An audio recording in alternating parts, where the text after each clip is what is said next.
రైతు సోదరులకు స్వాగతం. కోకో సాగు గతంలో ఈ పంట కేవలం కొన్ని ఆఫ్రికా దేశాలకే పరిమితమైన గడిచిన 3 దశాబ్దాల నుంచి ఆంధ్రప్రదేశ్లో, కేరళ ప్రాంతంలో కొబ్బరిలో, ఆయిల్ పామ్లో అంతర పంటగా సాగు చేసి మంచి దిగుబడులు సాధిస్తున్నాం. కొబ్బరి పంట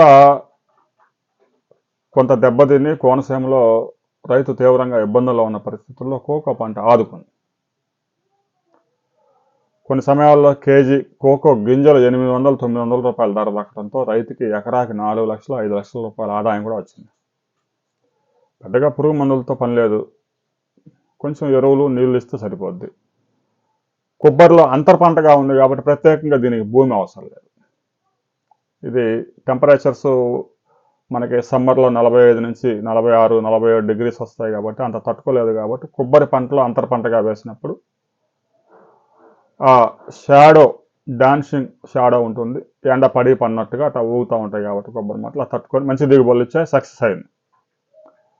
అయితే ఇటీవల కాలంలో దీనికి మార్కెటింగ్ సమస్యలు తీవ్రంగా వచ్చాయి. కోకో గింజలు కొనుగోలు చేసే కంపెనీలు కేవలం 2 కంపెనీలే ఉన్నాయి.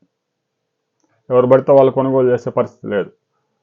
చాక్లెట్లు తయారు చేసే ప్రముఖ కంపెనీలు మాత్రమే ఈ కోకో గింజలను కొనుగోలు చేస్తాయి. సహజంగా వాళ్ళు ఇక్కడ రైతుల దగ్గర కొనుగోలు చేయాలనే నిబంధనలు ఏం లేవు. ప్రపంచ మార్కెట్లో ఎక్కడ తక్కువ ధరకు వస్తే, ఎక్కడ క్వాలిటీ ఉంటే అక్కడి నుంచి గింజలు పికప్ చేసుకుంటారు. అయితే ఇక్కడ వచ్చిన సమస్య ఏంటంటే కోకో పంటను పండించడమే కాకుండా ఆ గింజలు సేకరించిన తర్వాత వాటిని ప్రాసెస్ చేసే విధానం చాలా కీలకం. ఆ ప్రాసెసింగ్ కనుక కరెక్ట్గా లేకపోతే ఆ గింజల క్వాలిటీ రాదు. ఇక తాజాగా కేజీ కోకో గింజల ధర 400 రూపాయలకి పడిపోయింది. ఇక గతంలో రైతులు 600, 700, 800 రూపాయలకి అమ్మారు. చూస్తూ 400 పడిపోవడంతో ఆందోళన చెందుతూ ఉన్నారు. గత ఏడాది స్టాక్స్ కూడా రైతుల దగ్గర అలాగే మిగిలిపోయినాయి. అదృష్టం ఏంటంటే కోకో గింజలు గబక్కన ఎక్స్పైర్ అయ్యేటి కావు కాబట్టి కొంతవరకు రైతులు కలిసి వస్తూ ఉంది.